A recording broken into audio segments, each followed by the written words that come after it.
Commanding the room. We talk about it, but it's really not easy. Today, I am here with someone who does it incredibly well. I am joined by Maren Kasper, Acting President of Ginnie Mae. Thank you for being with us, Thank Maren. you so much for that kind introduction. Before I start on how you've become so confident and able to command a room, tell me a little bit about your career. Yeah, absolutely. So I have been with the federal government now for 2.5 years. I have been acting president since January of this year, and prior to that was EVP at Ginnie Mae, working with Michael Bright. And prior to that role, I was advising the secretary in his office at HUD. Before joining the federal government, I have a wide variety of private sector experience. I was both at a real estate startup in San Francisco and had been on Wall Street previously in my career. That's an amazing journey.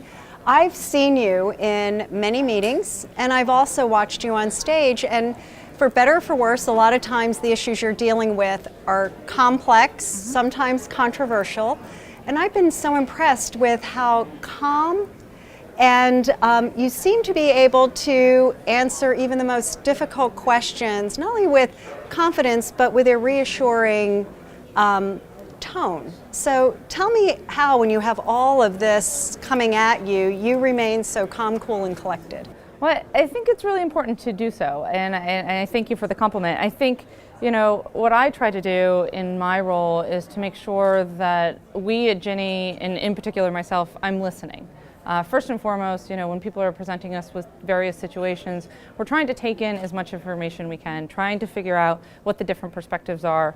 And then, you know, as I do that, I try and ask questions to understand what somebody's perspective is. So I think, you know, having a good sense of someone else's perspective allows me to articulate what our issue is.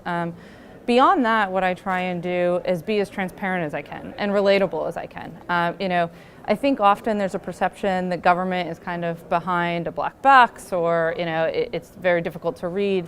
And our view at Ginnie, and particularly my view, is that as transparent as we can be helps people understand where it is that we're coming from, takes a lot of the mystery away from any given issue, and just allows us to work to solve the issue that everyone's trying to solve. What advice would you give to someone who's trying to navigate their career and may have some obstacles or have had some setbacks or challenges, but are trying to really make their way to the top? What advice do you have for all of the folks out there who are trying to get to that next level? Yeah, there's probably a couple of pieces. One, I certainly believe in charting a path, but I believe in being flexible on that path, right? So I think if you chart a path and you work hard to achieve it, you know, I think it's never going to play out exactly as you see fit, but to be flexible and to be able to think of alternative ways to meet your goals is probably always really helpful. Beyond that, it's really helpful once you have a path, then just go focus on doing your job and doing it well, and that path will often play out if you do so. I find that a lot of people, particularly ones that come to me for advice, are very worried about kind of the peripheral. And my advice is often, you know, you can really do well by focusing on the task at hand and making sure you're well respected in your organization by doing your job. People then will reward you, which then puts you back on your path where you're looking to go. Other things that I often try and, you know, remind people is, or I think to myself even, is don't be so afraid to fail.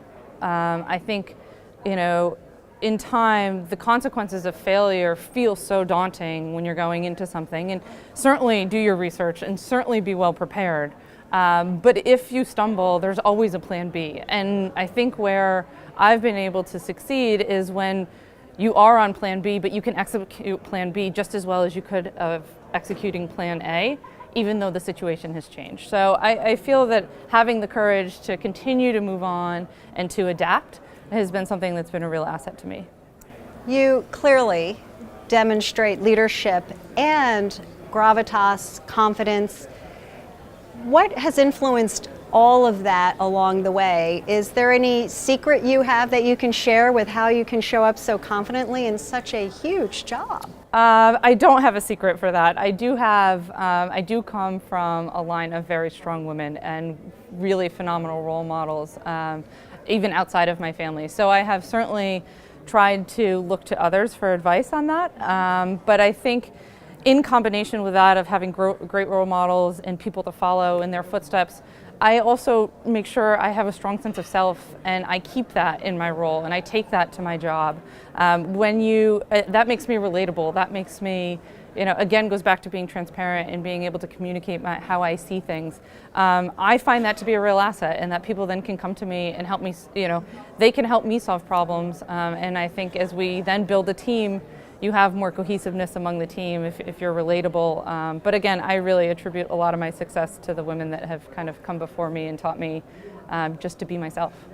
Well, you are an inspiration. You're doing amazing work, and thank you so much for taking a moment to share your insights with us. Absolutely. Thank you so much for your time.